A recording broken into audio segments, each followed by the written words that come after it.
নমস্কার, আমি ডক্টর শম্পা দাস। অনেক পেশেন্ট রিভিউ দিয়ে থাকি।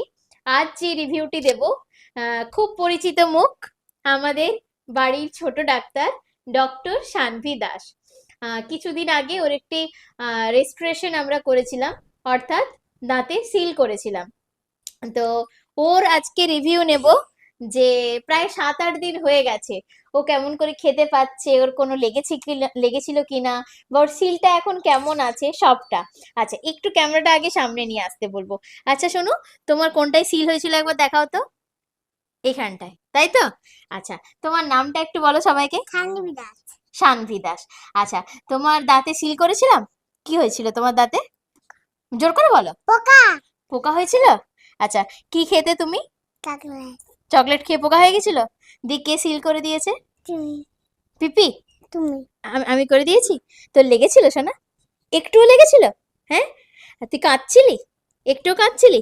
আচ্ছা মনা, তোর অনেক দিন তো হয়ে গেছে সিল হয়েছে। কদিন হয়েছে? অনেক দিন হয়ে গেছে। হ্যাঁ, তুই খেতে পারিস?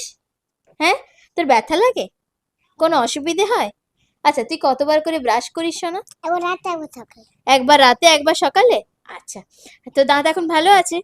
হ্যাঁ। আর যারা যারা চকলেট খায় তুমি তাদেরকে কি বলবে? চকলেট খাওয়া কি ভালো? বলো, মুখে বলো না। না। চকলেট খাওয়া ভালো নয় তো? আচ্ছা, তাহলে দেখতেই পেলেন।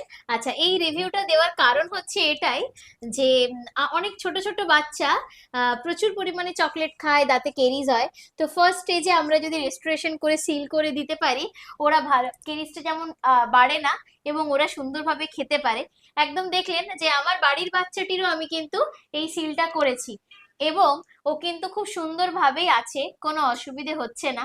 তো এটা দিয়ে আমি এটাই বোঝাতে চেয়েছিলাম যে আমার বাড়ির বাচ্চাটিও যেমন বাচ্চা, আপনার বাড়ির বাচ্চাটিও তেমন আমার কাছে বাচ্চা। তো প্রত্যেকেরই যদি কোনো রকম দাঁতের সমস্যা হয়, তার অবহেলা না করে ট্রিটমেন্ট করানো উচিত। আর এটাই তার রিভিউ। তো এই জন্যই আজকে রিভিউটা আপনাদের সাথে দেওয়ার ছিল।